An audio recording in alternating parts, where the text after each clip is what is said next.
आज की वीडियो बहुत ज्यादा इंपॉर्टेंट होने वाली है इनके लिए जो भी लोग मॉक देते हैं और उनका फिर एनालिसिस नहीं करते हैं, क्या क्या ऐसी गलती कर रहे हैं जिसकी वजह से हमारे मार्क्स जो है वो इंक्रीज नहीं हो पा रहे हैं। लाइक हमारा कौन सा सब्जेक्ट वीक है, तो ऐसे बहुत सारे फैक्टर होते हैं। वन बाय वन सब्जेक्ट पे देखेंगे कि कौन से सब्जेक्ट में कैसे कैसे एनालिसिस कर सकते हैं। और आपको खुद मतलब एक दो महीने अगर इस चीज को आपने फॉलो कर लिया तो आपको खुद मार्क्स में चेंज देखने को मिलेगा। लाइक अगर आपके अभी 110 115 120 बनते हैं तो 140 टू 150 बन जाएंगे। मेरे भी पहले लाइक मैं पढ़ लिया था, सिलेबस कंप्लीट कर लिया था, तब भी 110 आते थे 115 आते थे। तो जब तक मुझे अपनी कमियों का पता नहीं चला, जब तक मेरे मार्क्स भी नहीं मिले। अब धीरे धीरे मार्क्स बढ़ रहे हैं, जैसा कि मैं मॉक में भी दिखाऊंगा अभी लास्ट मॉक में कैसा स्कोर रहा है मेरा। तो चलिए फिर मॉक एनालिसिस का देखते हैं, वन बाय वन स्टेप देखेंगे। तो hello friends, welcome to Shiva Singal SSC. और आज की वीडियो बहुत ज़्यादा इंपॉर्टेंट होने वाली है इनके लिए जो भी लोग मॉक देते हैं और उनका फिर एनालिसिस नहीं करते हैं। मतलब कि मॉक तो सब दे देते हैं, बट 50 to 60% लोग क्या करते हैं, मॉक दे के बस अपने मार्क्स देखते हैं। अच्छे आए तो भी ठीक, नहीं आए तो भी ठीक, मतलब वो फिर उसको एनालिसिस नहीं करते, जिसकी वजह से लाइक 110 115 रह जाते हैं। और जब आप अपना 50वां मॉक भी देते हो, लाइक 50 मॉक भी देते हो, तब भी आपका स्कोर सिमिलर रहता है, बढ़ नहीं पाता। तो वो बढ़ेगा कैसे? आपने जितना पढ़ा है जब तक उसका आप पे उतना ही ज्ञान रहेगा, जब तक तो वो बढ़ने नहीं वाला। अपने अंदर इंप्रूवमेंट करके कुछ भी चीजें, मतलब लाइक कैसे चीजों में सुधार होता है। लाइक किसी चीज में अगर इंप्रूवमेंट करनी है तो पहले क्या करना होगा, खुद में इंप्रूवमेंट करनी होगी। मार्क्स को अगर इंप्रूव करना है तो मार्क्स ऐसा तो है नहीं कोई जादू की छड़ी है अपने आप इंप्रूव हो जाएंगे। मार्क्स को खुद इंप्रूव नहीं होंगे, मतलब मार्क्स क्या करना पड़ेगा आपको, अपने अंदर इंप्रूवमेंट करके। लाइक आपको अपनी कमियां पता चलनी चाहिए कि हम क्या क्या ऐसी गलती कर रहे हैं जिसकी वजह से हमारे मार्क्स जो है वो इंक्रीज नहीं हो पा रहे हैं। लाइक हमारा कौन सा सब्जेक्ट वीक है, वो चीजें देखनी है। हम किस कॉन्सेप्ट में गलती कर रहे हैं, क्या हमारी मैथ में स्पीड। तो ऐसे बहुत सारे फैक्टर होते हैं। वन बाय वन सब्जेक्ट पे देखेंगे कि कौन से सब्जेक्ट में हमें कैसे कैसे एनालिसिस करना है। तो चलिए वन बाय वन स्टार्ट करते हैं। और आपको खुद मतलब एक दो महीने अगर इस चीज को आपने फॉलो कर लिया तो आपको खुद मार्क्स में चेंज देखने को मिलेगा। लाइक अगर आपके अभी 110 115 120 बनते हैं तो 140 टू 150 बन जाएंगे। मेरे भी पहले लाइक मैं पढ़ लिया था, सिलेबस कंप्लीट कर लिया था, तब भी 110 आते थे 115 आते थे। तो जब तक मुझे अपनी कमियों का पता नहीं चला, जब तक मेरे मार्क्स भी नहीं बढ़े। अब धीरे धीरे मार्क्स बढ़ रहे हैं, जैसा कि मैं मॉक में भी दिखाऊंगा अभी लास्ट मॉक में कैसा स्कोर रहा है मेरा। तो चलिए फिर मॉक एनालिसिस का हम देखते हैं, वन बाय वन स्टेप देखेंगे कि कौन से मॉक को कैसे मतलब एनालिसिस करना है। बेस्ट तरीका बताऊंगा, यही तरीका फॉलो करना है। लाइक बेस्ट तरीका बताऊंगा, आप चाहे ये वीडियो देख लें, किसी और टीचर की वीडियो देख लें, सब इन्हीं तरीके से बताएंगे। लाइक अगर आप टॉपर की भी वीडियो देख लेंगे तो उनकी भी सेम स्ट्रेटेजी रहेगी जो मैं आपको बताने वाला हूँ। बाकी थोड़ा बहुत डिफरेंट हो सकता है, देखो सभी सेम नहीं हो सकते। तो चलिए फिर बिना किसी देरी के शुरू करते हैं और वन बाय वन देखते हैं हमें किस सब्जेक्ट को कैसे डील करना है और मॉक का एनालिसिस कैसे करना है। तो लास्ट में मैं कुछ आपको इंपॉर्टेंट बात भी बताऊंगा जो आपको जरूर ध्यान में रखनी है। तो इस वीडियो को बने रहे, अगर पसंद आती हो तो लाइक शेयर सब्सक्राइब जरूर कर देना। और अगर मेरे से कोई गलती हो गई है तो उसके लिए पहले ही मैं माफी चाहूंगा। तो चलिए वन बाय वन देखते हैं, वीडियो को ज्यादा लंबी नहीं करेंगे इस वाली को, और वन बाय वन जल्दी जल्दी देखेंगे हमें किस सब्जेक्ट को कैसे देखना है। तो सबसे पहले अगर हम बात करें तो सबसे पहले इंग्लिश की आ जाती है। अब दो सब्जेक्ट आपके ऐसे होते हैं, इंग्लिश और जीके, जिन पे सिर्फ नॉलेज होती है, मतलब नॉलेज के ऊपर होते हैं, नॉलेज बेस्ड होते हैं। लाइक आपके दो सब्जेक्ट मैंने बताया, दो सब्जेक्ट ऐसे होते हैं इंग्लिश और जीके जो टोटली बेस्ड होता है नॉलेज पे। तो जैसा कि मैंने पहला पॉइंट भी लिखा है, ये नॉलेज बेस्ड सब्जेक्ट है। अब इसमें ऐसा तो है नहीं कि लाइक आपको टाइम चाहिए, बहुत ज्यादा मेथड चाहिए, इसमें नॉलेज चाहिए सिर्फ। अगर आपके ग्रामर के कॉन्सेप्ट क्लियर है तो आप क्वेश्चन के कर दोगे, नहीं कॉन्सेप्ट क्लियर है तो नहीं कर पाओगे। अगर आपको वो क्या आती है तो ठीक, नहीं आती तो आगे बढ़ना है। तो इसमें तो ऐसा कोई है नहीं कि बहुत ज्यादा सोचने वाली बात है। अगर आपको वो क्या आती है तो ठीक, नहीं आती तो ठीक। कॉम्प्रिहेंशन अगर आप समझ पाते हो तो ठीक, नहीं समझ पाते तो क्वेश्चन नहीं कर पाओगे। तो जो इंग्लिश होती है हमारी टोटली एक तो नॉलेज बेस्ड होती है, तो हमें सबसे पहले ये देखना है। तो हम इनमें एनालिसिस क्या क्या करना है, सबसे पहले हमें ये देखना है कि हम इंग्लिश में अगर गलती कर रहे हैं तो कर कहाँ रहे हैं। क्या वो ग्रामर में कर रहे हैं, क्या हम वोकैब में कर रहे हैं, या फिर हम कॉम्प्रिहेंशन में कर रहे हैं। अगर ग्रामर में कर रहे हैं तो हम किस चैप्टर में कर रहे हैं, हमको अच्छे से एनालिसिस करना है। और इंग्लिश का हमें ये करना है कि लाइक ऐसा नहीं है 1 से 25 तक क्वेश्चन है तो आपने बस गलत गलत देख लिए।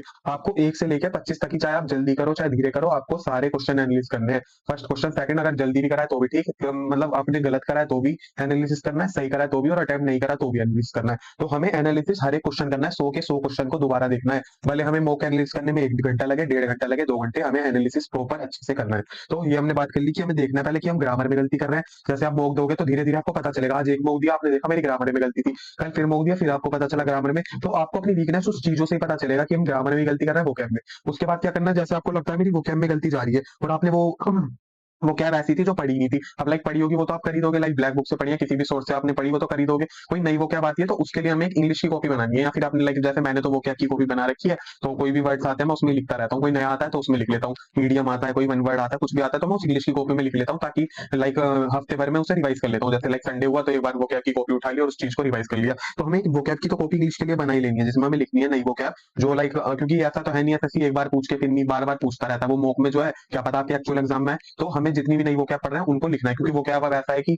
वो कैब की कोई गिनती नहीं होती, बहुत ज्यादा वो कैब्स होती है। तो हमें जितनी बस हम पढ़ रहे हैं उतनी हमें लिख लेनी है, जितनी हम कर रहे हैं जो हमें नहीं दिखती है और हमारी गलत गई है तो नेक्स्ट टाइम गलत ना जाए इसके लिए हमें लिख लेनी है। तो ये चीज कई बच्चे नहीं करते, जिसकी वजह से ही मार्क्स नहीं बढ़ पाते। फिर अगली बार सोचते हैं कि यार हाँ ये पिछली बार आई तो थी बट मेरे को याद ही नहीं है इस बार भी। तो वो कब याद रहेगी, जब आप उसे मल्टीपल टाइम रिवाइज करोगे। तो ये हो गई वो कैब की बात। अब क्या कह रहा है, सिर्फ उन क्वेश्चन को नहीं देखना जो गलत है। तो ये चीज मैंने आपको बता दी कि सिर्फ वो क्वेश्चन नहीं देखने। लाइक मैंने देखा 10 10 5 5 मिनट में एनालिसिस कर लेता है। जब मैं भी स्टार्टिंग में था ना और मुझे पता ही नहीं था, ना मेरे मार्क्स बढ़ पा रहे थे की वजह से। तो मैं क्या करता था, स्टार्टिंग में ही मतलब देख लिया मेरे ये गलत है, अच्छा मेरे इतने मार्क्स बने 110 बने, चलो यार अगली बार बढ़िया बनाने की कोशिश करूंगा। बट अगली बार देखा फिर 110 ही बन जाते थे, उससे अगली बार देखा फिर 110 बन जाते, तो वो इंप्रूव हो ही नहीं देते। उसके बाद मैंने स्ट्रेटेजी सीखी कि मॉक को एनालिसिस कैसे करना है, मॉक को देना कैसे, हमें क्या चीजें देखनी है, क्या चीज नहीं देखनी, किन चीज को स्किप करना है। तो वही चीज अभी मैं लास्ट में आपको मॉक भी एक दिखाऊंगा, मतलब स्कोर कार्ड जो मेरा है कि उसमें मैं कैसे कैसे एनालिसिस करता हूँ। तो हमें सिर्फ उन क्वेश्चन को नहीं देखना जो गलत है, हर एक क्वेश्चन पे हमें नजर मारनी है, चाहे गलत हो चाहे सही हो, चाहे हम बेशक 1 सेकंड को 2 सेकंड को 3 सेकंड को क्यों ना देखें, बट हमें उस क्वेश्चन को भी देखना है जो हमने सही करा था। लाइक जैसे आपने कोई वोकैब का क्वेश्चन था, वो कैब आपको आती थी और आपने सही कर दी, बट उसके 4 ऑप्शन थे, उसमें से आपको बस सही वाले का ही मतलब पता था, उन 3 का पता नहीं था, तो उनको भी देखो ना, अगले मॉक में क्या पता वो पूछ ले, तो हमें हर एक चीज देखनी है। तो टाइम का रोल है पर कम, इंग्लिश में टाइम का रोल तो होता है बट इतना नहीं होता जितना मैथ और रीजनिंग में होता है, वहां हमें टाइम को बहुत देखना पड़ता है। इंग्लिश में तो ऐसा है लाइक ज्यादा से ज्यादा मैक्सिमम बता रहा हूँ 8 से 10 मिनट में इंग्लिश सबकी हो जाएगी, कोई एवरेज बच्चा भी होगा, कोई 5 मिनट में कर देता है इंग्लिश को, कोई 6 में कर देता है, कोई 7 में, कोई 8 में। तो मैक्सिमम टाइम 8 से 10 मिनट लगता है इंग्लिश को करने में, 8 मिनट मान के चलो। तो टाइम का इतना रोल नहीं है, कम होता है। तो बस हमें देखना क्या है इंग्लिश में, 25 के 25 क्वेश्चन पे नजर मारनी है हमें, बस अपनी ये चीज देखनी है कि हमारा ग्रामर का कॉन्सेप्ट वीक है, वो क्या वीक है, या कॉम्प्रिहेंशन। अब कई बच्चों की कॉम्प्रिहेंशन में गलती होती है, मेरी कॉम्प्रिहेंशन में अब भी सबसे ज्यादा गलती होती है, तो मुझे इस चीज से पता चला कि हाँ मेरा कॉम्प्रिहेंशन पार्ट सबसे ज्यादा वीक है, मैं वोकैब और ग्रामर के क्वेश्चन बना लेता हूँ, एरर के मेरे पे 100% क्वेश्चन बन जाते हैं, एक्टिव पैसिव इनडायरेक्ट के 100%। तो मुझे कहाँ अपनी कमी की पता चला कि मुझे कॉम्प्रिहेंशन पे ज्यादा ध्यान देना है। तो इंग्लिश की तो इतनी छोटी सी बात है, बस हमें इंग्लिश में ये एनालिसिस करना है। उसके बाद हम आ जाते हैं जीएस पे। जीएस जो है वो भी टोटली बेस्ड है किस पे, नॉलेज पे। तो जीएस में हमें नॉलेज पे बेस्ड सब्जेक्ट है, जीएस में भी अगर नॉलेज होगी तो हम कर देंगे, नहीं होगी तो नहीं करेंगे। अब देखना है कौन से सब्जेक्ट का क्वेश्चन गलत जा रहा है। अब मेरे साथ क्या है, मैंने कुछ सब्जेक्ट पढ़े ही नहीं हुए, साइंस के क्वेश्चन मैंने पढ़े ही नहीं हुए, लाइक जो 10th तक साइंस पढ़ी थी तो उनके बेस पे कई बार सही चले जाते हैं, मतलब मोस्टली ऐसा होता है मेरे साथ 80% जो है गलत जाते हैं साइंस के क्वेश्चन। तो वो क्यों जाते हैं, जब मैंने पढ़ी नहीं इसलिए वजह से तो जाते हैं। अब मुझे ये देखना है, जैसे मैंने हिस्ट्री कर ली अच्छे से रिवाइज भी कर ली, तो अब हिस्ट्री का मेरे पे ऐसा होना चाहिए कि एक भी क्वेश्चन गलत ना जाए। अगर गलत जा रहा है तो मुझे देखना है कि कौन से पार्ट से, क्या मैं मेडाइवल हिस्ट्री से गलत कर रहा हूँ, क्या मैं मेडाइवल में दिल्ली सल्तनत के क्वेश्चन गलत कर रहा हूँ। तो हमें टॉपिक पहचानना है, बिल्कुल डीप में जाना है उसमें, हमें देखना है कि हम कहाँ गलती कर रहे हैं। लाइक जो सब्जेक्ट हमने पढ़ लिए जिन पे हमारी कमांड है वो तो गलत जाने ही नहीं चाहिए, हमें देखना हम स्टैटिक गलत कर रहे हैं। अब लाइक ऐसा होता है करंट अफेयर गलत कर रहे हैं, तो इसमें कोई इतनी बड़ी बात नहीं होती, करंट अफेयर गलत भी चला गया तो कोई नहीं, बट आपका जो स्टैटिक पार्ट है और जो भी आपका सब्जेक्टिव पार्ट है जो मैंने बता रखे हैं आपको पहले भी वीडियोस में, उनमें गलत नहीं जाने चाहिए जो। तो हमें सबसे पहले क्या देखना है जीके में, कि हमें सब्जेक्ट देखना है कि हम ज्योग्राफी का गलत कर रहे हैं, हिस्ट्री का, और फिर ये देखना है कि क्या हमने वो वाला सब्जेक्ट कर लिया था, अगर तब भी गलत लिया है तो उस चीज को कहीं साइड में लिखो कि मैं इससे मैं गलती कर रहा हूँ इस टॉपिक पे, और उसी दिन उस टॉपिक को रिवाइज कर डालो। लाइक दिल्ली सल्तनत गलत था, कितना मिनट लगेगा, जब आपने पहले पढ़ रखा है दिल्ली सल्तनत को रिवाइज कर डालो। तो जीके में ये देखना है, जीके में क्या करते हैं लोग, बस क्या करते हैं मैं बताता हूँ, मैं भी करता था ना, तो वही चीजें मैं बता रहा हूँ कॉमन।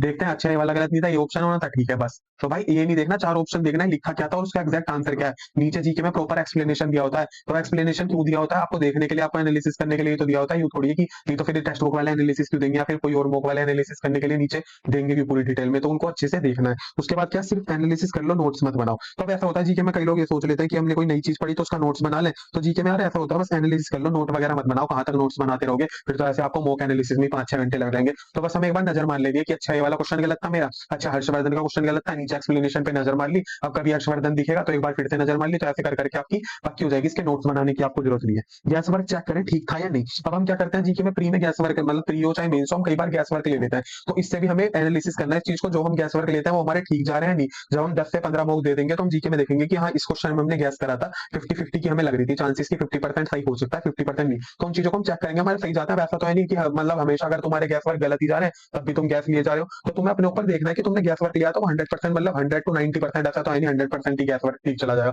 फिर वो गैस वर्क ही क्या हुआ। तो हमें देखना है कि उसमें कितनी एक्यूरेसी रह रही है, हमारे सही जा रहे हैं गैस वर्क, लाइक हमने 4 क्वेश्चन में गैस लिया है तो एटलीस्ट 2 तो सही जा रहे हैं, 2 गलत जा भी रहे हैं तो 2 तो सही जा रहे हैं, तो ऐसा होना चाहिए। तो गैस वर्क को भी चेक करना है, सभी क्वेश्चन को चेक करना है सही कराओ या गलत। अब जीके के भी 25 क्वेश्चन, मैं कह रहा हूँ कि 100 के 100 क्वेश्चन आपको मौके देख के चलने, बेशक आपने सही करे हो, 90 क्वेश्चन भी आपने अगर सही करे ना, उन 90 को भी फिर भी देखना ही है। तो सभी क्वेश्चन को चेक करना है, जीएस के सही करा है आपको देखना है कि कितना टाइम, अब जीएस में भी टाइम नहीं होता, जीएस लाइक मैं 5 से 6 मिनट में निपटा देता हूँ, कई बार ऐसा होता है स्टेटमेंट बड़ी आ जाती है तो उनमें गलती, मतलब उनमें ज्यादा टाइम लग जाता है, जैसे कि अब एंटीक्विटी का पैटर्न आया तो वो स्टेटमेंट के क्या करने लगा, बड़े क्वेश्चन देने लगा, तो उनमें टाइम लग जाता है। बाकी हमें ये देखना है सभी क्वेश्चन को चेक करना है कि मैं, मतलब क्या करना है हमें, सभी एक एक क्वेश्चन को चेक करना है, चाहे वो सही हो चाहे हमारा गलत हो, उसके एक्सप्लेनेशन को देखना है, क्योंकि ऐसा होता है जैसे 4 ऑप्शन दिए तो वो नीचे क्या करेगा, 4 ऑप्शन को एक्सप्लेन करेगा। लाइक कोई ने क्वेश्चन दिया एंशियंट हिस्ट्री का, उन्होंने हड़प्पन एज के बारे में से पूछा था, तो हड़प्पन के बाद भी वो मोहनजोदाड़ो वाली जो एज है वो वाली भी एक्सप्लेन करेगा, वो ढोलावीरा भी एक्सप्लेन करेगा, वो कालीबंगा भी एक्सप्लेन करेगा। तो उन चीजों के बारे में क्या हो जाएगा, हमारे एक तरीके से जीएस रिवाइज हो जाएगी। 20 मिनट तो फालतू लगे क्या पता, अच्छी मतलब अब देखो इससे आपके 4 टॉपिक क्लियर हो गए, कालीबंगा भी हो गया, ढोलावीरा के बारे में भी, हड़प्पा के बारे में भी और मोहनजोदाड़ो के बारे में भी, तो 4 चीज हो गई ना। तो हमें हर चीज को देखना है एक बार, थोड़ा सा टाइम लगे तो क्या जा रहा है, टाइम को तो हमें टाइम तो मतलब देना ही पड़ेगा ना। तो वो चीज होगी जीके के लिए। अब 2 मेन सब्जेक्ट आ जाते हैं जिसमें नॉलेज और स्पीड दोनों काम करती है आपकी, तो उसके बारे में हम देख लेते हैं। सबसे पहले आता है रीजनिंग, रीजनिंग को कैसे करना है। तो रीजनिंग में जैसे कि मैंने पहला ही पॉइंट आपको लिख दिया कि इसमें नॉलेज भी मैटर करेगी और स्पीड भी मैटर करेगी। तो अब ऐसा होता है कई लोग रीजनिंग 15 मिनट में निपटाते हैं, कोई लोग 20 मिनट ले लेते हैं, कोई 12 मिनट में। मेरे को भी 12 से 13 मिनट लगते हैं, कई बार जब ज्यादा हार्ड पूछ लेता है तो 15-16 भी लग जाते हैं। तो मैंने रीजनिंग में अपनी इतनी स्पीड बना ली है, इतनी प्रैक्टिस कर ली है रीजनिंग की, लाइक दो दो तीन तीन सेक्शनल मॉक डेली देके, कि स्पीड मेरी मैटर करेगी वहां पे। तो हमें स्पीड देखनी है, कैसे स्पीड देखनी है, हर एक क्वेश्चन को 25 के 25 क्वेश्चन को रीजनिंग में देखना है कि पहला क्वेश्चन था, इसमें एवरेज कितना टाइम लग रहा है और मुझे कितना लगा, और वो टाइम कम कैसे हो सकता है, क्योंकि लाइक ऐसा होता है कई बार एवरेज टाइम दिखाता है 58 सेकंड और मेरे को कई बार उस क्वेश्चन में 20 सेकंड ही लगते हैं। तो ऐसा तो है नहीं, तो कम टाइम कैसे लगा मुझे, जबकि वहां पे ज्यादा दिखा रहा है। तो वो क्या होगा, सारा गेम वहां पे प्रैक्टिस का है। तो इन चीजों को एनालिसिस करना है, हमें किस चैप्टर में, हमें किस टॉपिक में कितना टाइम लग रहा है, उस टॉपिक की हमें प्रैक्टिस करनी है। लाइक हमें नंबर सीरीज में टाइम लग जाता है, क्यों? क्योंकि हमें सोचने में टाइम लग रहा है। तो जब हम नंबर सीरीज के अगर 100 200 300 क्वेश्चन कर लेंगे तो उसमें टाइम कम लगने लगेगा। तो उन चैप्टरों को लिखना है, इस चीज को लिखना है। लाइक आप एक पूरा पेज लो, एनालिसिस जब करते हो उसमें 4 सब्जेक्ट डालो, इंग्लिश, रीजनिंग, मैथ और जीएस, सब में लिख लो इसमें आज हमने क्या कमी करी थी क्या। फिर अगले दिन एनालिसिस करोगे, उसी पेज को स्टेपलर कर दो। फिर आप धीरे धीरे पढ़ोगे ना, जैसे हफ्ते भर में आपने 7 मॉक दे लिए,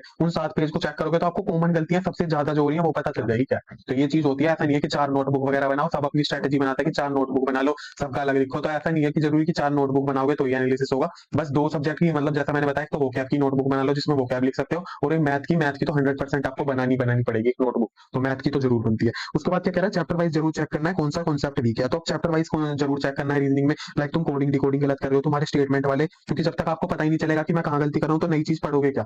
लाइक आपने पढ़ तो सारा सिलेबस लिया, सब भी गलत हो रहा है, तो गलत क्यों हो रहा है? तो कुछ चैप्टर आपके वीक होंगे ना, पढ़ लिए उसके बावजूद भी वीक होंगे। क्लॉक के आपके गलत ही जा रहे हैं, तो क्लॉक में क्या हुआ, आपके कॉन्सेप्ट अभी अच्छे से क्लियर नहीं थे, तो क्लॉक किस लिए गलत जा रहे हैं, तो क्लॉक को फिर पढ़ लेंगे। तो हमें चैप्टर वाइज हर एक चैप्टर आपको पता होगा कि कौन से चैप्टर में से पूछा था और क्या गलत गया। जैसे मेरे स्टेटमेंट वाले गलत जाते हैं, तो स्टेटमेंट की मुझे प्रैक्टिस करनी है कि स्टेटमेंट में मेरे क्यों गलत जाते हैं, क्या लॉजिक लगता है। उसके बाद टाइम जरूर चेक करना है। टाइम का मैंने आपको पहले बता दिया कि टाइम हमें देखना है, इस क्वेश्चन में हमें कितना टाइम लगा और एवरेज को कितना टाइम लगा और कम टाइम में कैसे हो सकता है। एनालिसिस बेस्ट अप्रोच, अगर क्वेश्चन ठीक है तब भी तो एनालाइज करनी है हमें बेस्ट अप्रोच। अब एक क्वेश्चन है, जैसे हमारा लाइक ठीक चला गया, अब हमने ऊपर टाइम ज्यादा लिया था, उसमें दिख रहा है एवरेज से ज्यादा टाइम, तो हमें नीचे देखना है। लाइक कोई नंबर सीरीज का क्वेश्चन ही होता है, तो उसमें क्या होता है, क्यूब का लॉजिक लग रहा होता है, बट हम कोई और लॉजिक लगा के भी आंसर सही ले आते हैं। तो हमें एक बार नीचे देखना है इसमें क्या लॉजिक और लग रहा था, इस क्वेश्चन को हम किस तरीके से और सोच सकते हैं, तो कि ताकि मतलब कम टाइम लगे। तो वो चीज हमें देखनी है, एनालिसिस करनी है बेस्ट अप्रोच। ये कब पता चलेगी, अब आप ग्रीन ग्रीन वाले सारे देख लोगे, मतलब कि ग्रीन ग्रीन वाले इग्नोर कर दिए और रेड वाले और जो ब्लैंक थे, मतलब मैं क्या कहना चाह रहा हूँ, ग्रीन वाले कौन से होते हैं, जो क्वेश्चन आपने अटेम्प्ट करे थे, तो आपने वो तो देखे नहीं, बाकी जो गलत थे वो देख लिए। तो वो नहीं करना, हमें हर एक क्वेश्चन पे होते हुए जाना है। एक अगर रीजनिंग के 25 क्वेश्चन है तो 25 के 25 देखने हैं हमें कि किसमें हमने कम टाइम लगा। तो मैं ये भी बताऊंगा, ऐसा नहीं है कि आपको पूरा ही दिन मॉक के एनालिसिस में देना है, ज्यादा से ज्यादा 1.5 2 घंटे लगते हैं, 1.5 घंटा कम से कम मतलब चाहिए ही चाहिए प्री का मॉक अच्छे से करने। एक तो मान ही लो पूरा 1 घंटा लगेगा, एक ही घंटा मॉक का और एक ही घंटा एनालिसिस का, तब जाके होगा आपका बेस्ट एनालिसिस। मतलब 2 घंटे तो देने हैं एक मॉक को, फिर आधे घंटे का रेस्ट ले लो, 1 घंटे का रेस्ट लेके फिर जब भी एनालिसिस कर लो, उसको बाद के लिए मत छोड़ो, ये हम बाद में एनालिसिस कर लेंगे। तो ये हो गई बात। और चौथी बात मैं कह रहा हूँ, क्वेश्चन जो गलत है या अटेम्प्ट नहीं करा उन्हें खुद पहले सॉल्व करना है। अब एक क्या हम सबसे बड़ी गलती कर देते हैं, मैथ और रीजनिंग में, इन दोनों को अगर आप कर लोगे ना तो बहुत ही ज्यादा आपको चेंज देखने को मिलेगा, अपनी स्पीड में भी, अपनी एक्यूरेसी में भी और मॉक के मार्क्स में भी। क्यों? क्योंकि जब तक आपका दिमाग जंग खा रहेगा, चलेगा नहीं, तब तक तो आप कुछ भी नहीं बता पाओगे। लाइक आपने मॉक दिया था, उसमें आपको लॉजिक क्लिक नहीं हुआ था उस टाइम पे, तो आपने क्या करा, मॉक एनालिसिस करते टाइम डायरेक्ट सॉल्यूशन देख लिया। तो हमें डायरेक्ट सॉल्यूशन नहीं देखना, बेशक हमें 5 मिनट लगे, 10 मिनट लगे, टाइम ज्यादा लगे, पर हमें क्या करना है, खुद से पहले सोल्व करने की कोशिश करनी है। तो ये मैंने जरूर लिखा है कि खुद पहले सोल्व करना है। तो ये बहुत इंपॉर्टेंट बात है मैथ और रीजनिंग के लिए कि हमें सबसे पहले खुद सोल्व करना है। लाइक कोई क्वेश्चन हमारा गलत चला गया तो अब एकदम डायरेक्ट सॉल्यूशन पे मत जाओ, खुद देखो पहले कि इसको मैं और किस तरीके से बना सकता हूँ, फिर क्लिक करो। जब वो सही जाएगा ना, आपको बहुत अच्छा सेटिस्फेक्शन मिलेगा कि देखो ये वाला लॉजिक से अब सही चला गया मेरा, तो आगे मैं इस चीज को ध्यान रखूँ। आप डायरेक्ट ही सॉल्यूशन देख लोगे तो फिर क्या है, वो तो वही बात होगी कि पक्की पता ही आपको खीर मिल गई और आपने खा ली, खीर की रेसिपी आपको पता ही नहीं चली। तो हर चीज को देखना है, हर चीज के डीप में जाना है, क्योंकि वहां पे तो अब ऐसा नहीं है, वहां पे तो आपको सब कुछ खुद करना पड़ेगा ना एक्चुअल एग्जाम में, और मॉक में भी खुद करना है। तो आगे अब मॉक में गलती ना हो तो वो कभी पता चलेगी जब आप खुद से करोगे। तो ये चीज आई होप क्लियर हो गई अभी आपको। अब मैथ पे आते हैं। 3 चीज की मैंने बता दी कि कैसे करना है। अब आ जाता है मैथ पे। तो मैथ के लिए 3 फैक्टर सबसे इंपॉर्टेंट होते हैं, नॉलेज, स्पीड होनी चाहिए, कैलकुलेशन होनी चाहिए। अब मैथ के लिए नॉलेज तो चाहिए चाहिए कि हर चैप्टर की आपको कॉन्सेप्ट क्लियरिटी बेसिक से आनी चाहिए। दूसरी चीज आती है स्पीड, आपकी स्पीड अच्छी होनी चाहिए। कई लोग मैथ को 15 मिनट में भी खेल जाते हैं, कई लोग 30-30 मिनट में भी कोई क्वेश्चन लेके बैठे रहते हैं, 15 क्वेश्चन 10 क्वेश्चन नहीं सोल्व हो पाते। तो सारा गेम मैथ में स्पीड का होता है। स्पीड कहाँ से आएगी, कैलकुलेशन से। तो कैलकुलेशन में देखना है आपको, कैलकुलेशन स्ट्रॉन्ग होनी चाहिए। लाइक कोई सिंप्लीफिकेशन का क्वेश्चन था, वही क्वेश्चन कोई बच्चा जो है 20 सेकंड में बना रहा है, वही कोई 2 मिनट में भी बना रहा है। तो क्या गेम है, सारा स्पीड का गेम है, वो कितनी जल्दी कैलकुलेट कर पाता है। कोई डीआई का सवाल है तो डीआई में क्या चाहिए, कैलकुलेशन चाहिए। पूरी मैथ बेस्ड होती है कैलकुलेशन पे। तो ये हो गया कैलकुलेशन। उसके बाद आता है एक्स्ट्रा नोट जरूर बनाए। तो मैथ में क्या होता है, एक्स्ट्रा नोटबुक जरूरी बनानी है, किसी में बनाई हो या नहीं बनाई हो। तो मैथ में मैंने भी एक सेपरेट कॉपी बना रखी है। इसमें क्या होता है, लाइक कोई मेंसुरेशन का सवाल था, आपको सारा कॉन्सेप्ट क्लियर है, बट कोई नया सवाल बना। मैथ में क्या होता है, नए नए सवाल बनते रहते हैं। तो कॉन्सेप्ट क्लियर होते हैं तो हम बेसिक, जिनके क्लियर है वो कुछ भी नए सवाल बन जाए। लाइक हमारे जो टीचर है जिनसे मैं पढ़ा हूँ, वो कहते हैं कि अगर आपने कॉन्सेप्ट क्लियर कर लिए, बेसिक क्लियर कर लिए, तो चाहे आप 10,000 सवाल भी नए बने, आपके अगर बेसिक क्लियर है तो आप 10,000 ही बना दोगे। तो हमें क्या करना है, एक्स्ट्रा नोटबुक मैंने क्यों बताई है मैथ के लिए, जरूर बनानी है। लाइक कोई नया फॉर्मूला आया, नया कॉन्सेप्ट आया, नई ट्रिक आई, तो उस क्वेश्चन को नोट कर लो और उसका सोल्यूशन नोट कर लो। तो आपको ये वीकली रिवाइज करने में बहुत मदद करेगा कि हाँ ये वाला मैथ का कॉन्सेप्ट है। क्योंकि मैथ में क्या होता है, एक के बाद एक वही कॉन्सेप्ट पे सेम क्वेश्चन बनते रहता है, बट डिजिट चेंज हो जाती है। तो नोटबुक जरूर बनानी है मैथ के लिए और क्वेश्चनों को जरूर लिखना है। फिर क्या कह रहा है, हर एक क्वेश्चन देखना है टाइम के साथ। अब मैथ में भी हमें 25 के 25 क्वेश्चन, वही मैं बार बार जो कह रहा हूँ कि 25 के 25 क्वेश्चन हमें हर चीज में देखना है। तो मैथ में हमें हर एक क्वेश्चन पे जाना है। पहला क्वेश्चन नंबर सिस्टम का आ गया, इसमें मैंने कितना टाइम लिया, मैंने 1 मिनट लिया, एवरेज को 40 सेकंड लग रहा है, तो मुझे 20 सेकंड कहाँ ज्यादा लगे, कैलकुलेशन में लगे ज्यादा या मेरा ये वाला कॉन्सेप्ट वीक था। तो हर एक चीज देखनी है, लिखना है, जो हमने एक पेज बनाया था उस पर लिखना है कि हाँ मैं इस चैप्टर में ये वाली गलती कर रहा हूँ। तो हर एक क्वेश्चन पे जाना है, इसमें भी जो क्वेश्चन गलत है खुद से सॉल्व करना है। अब यही आता है मैथ में भी सबसे इंपॉर्टेंट बात है, सबसे ज्यादा जो मैं कह रहा हूँ, इससे ही आपके 10 से 20 30 नंबर बढ़ जाएंगे। हमें क्या करना है, मैथ और रीजनिंग में जो मैंने बता दिया है, जो क्वेश्चन गलत है या जो क्वेश्चन हमने नहीं करा, तो जो क्वेश्चन अनअटेम्प्ट है उसे पहले हमें खुद से सोल्व करने की कोशिश करनी है, चाहे हमें 5 मिनट लगे। लाइक आपको लगता है 5 मिनट हो गया अभी नहीं हुआ, तो थोड़ी देर के लिए छोड़ दो, उसके बाद दोबारा उस क्वेश्चन पे आ जाओ। जब आपको लगे मैंने हर तरीका अपना लिया, हर चीज अपना ली, उसके बाद भी नहीं हो रहा, तब आप उस चीज के सोल्यूशन पे आओ, तब उस चीज को सोल्यूशन देखो। इससे आपको बहुत ज्यादा इंप्रूवमेंट देखने को मिलेगा, आपकी मैथ बहुत ज्यादा इंप्रूव हो जाएगी। और चैप्टर वाइज डी से एनालिसिस करना है कि मैं कौन से चैप्टर में गलती कर रहा हूँ। तो वही चीज होती है कि मैं मिक्सचर एलिगेशन में गलती कर रहा हूँ, मैं परसेंटेज में कर रहा हूँ, मैं हाइट एंड डिस्टेंस में कर रहा हूँ। तो इन चीज को एनालिसिस करो, उस पेज पे लिखो। तो ये हो गया प्रॉपर एनालिसिस। इसको करके देखो आप 1 महीने, अगर आपको चेंज नहीं दिखे तो क्या है ना, आपको जरूर चेंज दिखेगा। अगर आपके मार्क्स आज 110 115 आते हैं तो वो 150 हो जाएंगे जरूर।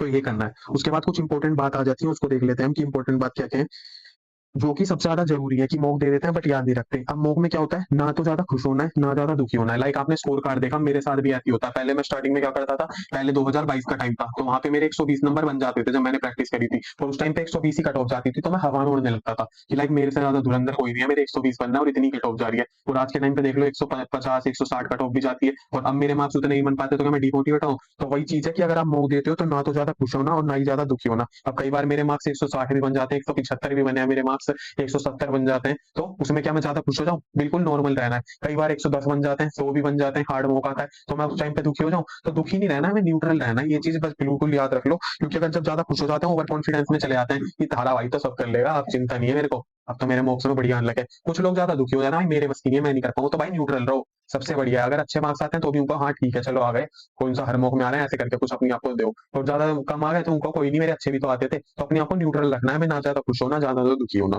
तो एक तो ये बात हो गई। दूसरी बात होती है स्कोर कार्ड अच्छे से देखना। आप जैसे ही तुम मॉक दे देते हो, फिर अपना सोल्यूशन पे अटेम्प्ट करते हो, तो स्कोर कार्ड आता है, तो उसमें अच्छे से देखना है कि मेरे मार्क्स कितने बने, मेरी रैंक कितनी बन रही है। रैंक को देख के एक तो डिमोटिवेट नहीं होना, ये आगे वाला पॉइंट है मैं बताऊंगा। उसके अलावा हमें देखना कि एक्यूरेसी कितनी, एक्यूरेसी मेंटेन करके चलना है, 90 प्लस होनी चाहिए। और सप्ताह में देखना हमारी परसेंटाइल। कई लोग परसेंटाइल पे ध्यान नहीं देते, जैसे मैं भी नहीं देता, मैं खुद बता रहा हूँ मैं नहीं देता, बट परसेंटाइल पे भी ध्यान देना चाहिए कि परसेंटाइल हमारी कितनी बन रही है, 90 प्लस रह रही है या नहीं। लाइक ऐसा होता है कई बार 110 मोक्स में नंबर आते हैं तब भी 90 प्लस परसेंटाइल रहती है। क्यों? क्योंकि उस मोक का लेवल हार्ड होता है, जरूरी नहीं है। और कई बार 170 पे भी परसेंटाइल कम हो जाती है। तो वो सब देखना है हमें क्या क्या चीज है कि मतलब परसेंटाइल कैसी है। तो रैंक से डिमोटिवेट तो कभी नहीं होना कि कभी रैंक या मार्क्स से डिमोटिवेट हो गए कि लाइक आपकी रैंक आ गई 2000 3000, आप देख रहे हो कि नहीं यार मेरी तो 1 आनी चाहिए थी, 2 आनी चाहिए थी, ऐसे बड़े बड़े सपने देख के आप डिमोटिवेट हो गए कि यार मेरे बस की नहीं है। तो सिर्फ मेहनत करते रहना है, बड़ी बड़ी चीजें नहीं सोचनी। लाइक कल भी मेरे पास एक कमेंट आया था कि सर हम यहाँ पे पोस्टिंग चाहते हैं, भैया हम यहाँ पे पोस्टिंग चाहते हैं, कैसे चाहें? तो सबसे पहले मैंने उन्हें भी ये बताया कि भाई पहले आप तैयारी तो करो, पहले आप मतलब मेंस क्लियर तो करो, उसके बाद पोस्टिंग का तो बाद में देखेंगे। तो हमें फालतू की चीजें नहीं सोचनी भाई, अपना मेन टारगेट देखना है कि हमें भाई पेपर क्लियर करना है, हमें रैंक हो मार्क्स हो। आज हमारी रैंक अगर 1000 भी आ रही है, 2000 भी आ रही है, तो कल को हम कोशिश करनी है कि अगले वाले मॉक में इससे थोड़ी सी कम लाए। आज 1000 आ रही है तो अगले में हम 800 लाए, बस इतना कोशिश करनी है। ऐसा नहीं है कि डायरेक्ट डिमोटिवेट हो गए और कह दिया मेरे बस नहीं है। तो वो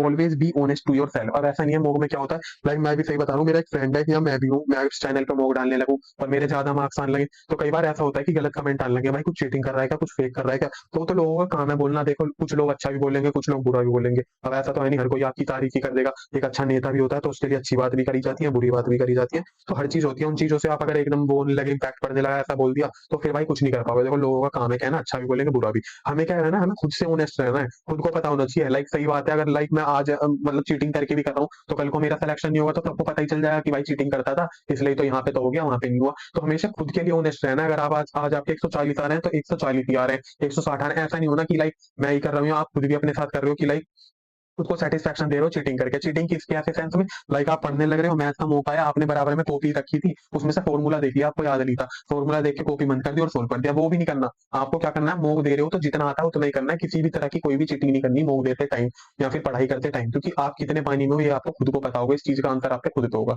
तो हमेशा खुद के लिए ऑनेस्ट रहना है, हमेशा ऑनेस्ट रहना है, एंड तक ऑनेस्ट रहना है। आपकी ऑनेस्टी आपको काम दिलाएगी, आपकी ऑनेस्टी आपको सिलेक्शन दिलाएगी। और जल्दबाजी में एनालिसिस नहीं करना है, तो मैंने आपको बता दिया, कभी भी जल्दबाजी तो मचानी नहीं है एनालिसिस करने में। ये दिया, बेशक आपको ऐसा लगता है कि मैंने 1 घंटे का मॉक दे दिया था, अभी तो 1 घंटे के हो रहे हैं, मेंस के टाइम पे तो आपके 2.5 2.5 घंटे के मॉक होंगे, तो वहां कितना थकोगे। तो अभी ये सोच के चलो कि ये तो यार 1 घंटे का ही है, वहां तो मुझे 2.5 घंटे देना है। तो ऐसे करके तो कभी भी जल्दी नहीं करनी। मॉक दे दिया, आधे घंटे रेस्ट कर लिया, खाना खा लिया, कुछ भी था, आपको सुबह सुबह अपने जैसे मॉक दिया, उसके बाद आपने 1 घंटे रेस्ट कर लिया, आधे घंटे रेस्ट कर लिया, नैप ले लिया, फिर जब एनालिसिस करना है उसे नहीं छोड़ना कि कल के लिए यार कल कर दूंगा मैं एनालिसिस। कल पे छोड़ोगे तो मैंने भी ऐसे काफी मॉक छोड़ दूंगा जिनको मैंने एनालिसिस ही नहीं करा था कल के बेस पे। तो उसको आज ही यूं करना है कि यार नहीं, मेरा एक काम पेंडिंग पड़ा है, मुझे बेशक अभी मैं कुछ नया पढ़ू ना पढ़ू, मॉक को जरूर एनालिसिस करना है। क्योंकि मॉक ऐसा होता है एनालिसिस के बाद भी आपके 10 20 30 40 40 नंबर भी बढ़ा देता है, अगर आप उसको अच्छे से एनालिसिस करते हो। तो ये हो गई एनालिसिस की बात। एक बार हम जल्दी से देख लेते हैं मॉक को अब एनालिसिस करना कैसे है। तो मैं एक मॉक खोल लेता हूँ जिसमें आपको दिखा देता हूँ एनालिसिस मैं कैसे करता हूँ। ये मेरा टेक्स्ट बुक का मैंने मॉक दिया था अभी 2 दिन पहले, सीएचएसएल का ही था, प्रैक्टिस था। तो इसको मैं दिखा देता हूँ कैसे एनालिसिस करना है। इसमें देखो मेरे मार्क्स कोई बहुत ज्यादा अच्छे नहीं है। कई बार जैसे मेरे इसमें 150 ही बन जाना है। अभी मेरे कुछ दिन पहले 134 भी बने थे जब भी कट ऑफ क्लियर हो रही थी। तो ऐसा नहीं है मैं डिमोटिवेट हो जाऊंगा। इसमें देखो परसेंटाइल ठीक ठाक बन गया ना, 96% है और 93 एक्यूरेसी, तो वहाँ ठीक ठाक मॉक गया है वाला मेरा। तो अब इसमें हमें कैसे करना है, पहले हमने ये चेक कर लिया परसेंटाइल वगैरह। अब क्वेश्चनों पे आ जाना है। अब क्वेश्चन पे क्या था, पहला क्वेश्चन देखो, अब जैसे इंग्लिश पे आ गया मैं, तो इंग्लिश में मैंने देखा सब्जुकेट का मतलब पूछा था। इसका मतलब मुझे पता था कि किसी चीज को अपने कंट्रोल में ले लेना होता है, कि किसी चीज को क्या करना, कंट्रोल में ले लेना। तो इसका एक ही ऑप्शन अच्छा लगा, लिबरेट करना, मतलब फ्री कर देना, फ्रीडम कर देना।